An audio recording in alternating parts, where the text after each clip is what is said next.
You're on the bus, looking at your baby girl asleep in the seat next to you. It's painful.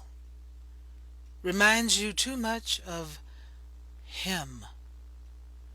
You can't possibly love her. You leave your baby on the bus. My mom didn't leave me on the bus, but I imagined that she very well could have. You see, my mother became pregnant at the age of 16 by the one she loved deeply. You know, the deep way 16-year-olds do their first love. He also got someone else pregnant at the same time. He chose the other girl, married her, and moved to California from Texas. It was 1950. I didn't even know he existed until I was 14 years old. I was born poor in Houston, Texas. I always assumed everyone is like me in attitudes and values. I've learned through many misunderstandings and much research that we are all very different and unique. Our humanity is the only thing that is the same, and it is the sacred part of us that must be respected and cherished. To this day, I must remind myself that everyone is different. For instance, I can write upside down. I'm left-handed and can literally turn my paper upside down and write across the page in a legible right-handed slant. Why, you may ask? Because I can. And as a little girl, I needed attention. I still need attention. Why do you suppose that is? Was the lack of positive attention when I was a child the reason? Or the lack of affection? Feelings of abandonment? Which led to feelings of not good enough? Which perpetuated through past generations? My mom didn't get the proper attention and affection herself as a little girl, so it's damn near genetic. Have you ever wondered why some have so much and others so little?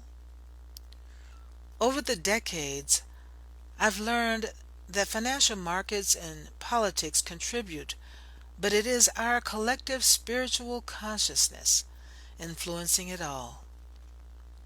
I've always had deep wonder about the spiritual aspect of life. Where did it come from? What was I doing before I got here?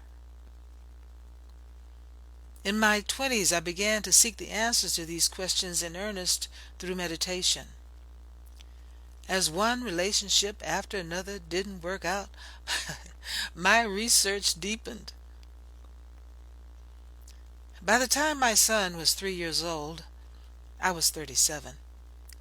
I had left his father, which in turn triggered an emotional and professional downward spiral that led to near homelessness. The stress and aggravation of being a parent hit me on all sides. I was now a single mother, broke, near homeless, and living in a state of quiet desperation. As I watched my son bounce off the walls, no, I was not throwing him, and scamper around with boundless energy the way little boys do, miserably, I wondered why this parenting thing didn't lead the 6 o'clock news every night. Fortunately, I had dear friends who took me in and helped me stop this downward spiral. Have you ever been down and out? I could see the bottom and it didn't look pretty. I pulled myself up using the vast amounts of experience I had had with meditation and a few choice mentors and coaches. I had to revive myself. The legacy I'd leave behind for my son was at stake. Like my mother and me, and no doubt my grandmother, over 40% of parents are stressed at level 10 in 2021, which means they want to throw the kid against the wall or hurt themselves. Another 40% or more are stressed at level 9, 8, 7, 6. Can I get a witness? I was once one of these. Parental stress promotes premature aging, chronic disease, and early death.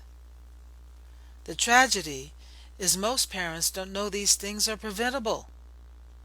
Not only that, we pass this stress on to our offspring, our children, the ones we love the most. In this case, we're loving them to death. My mess became my message. I became a parent coach, and as a master parent coach, I help parents eliminate the stress and aggravation of being a parent, whether you're the parent of a child or an adult. I need your attention so that you may help me spread the word that I'm available to help parents solve these issues. Who do you know that I may help?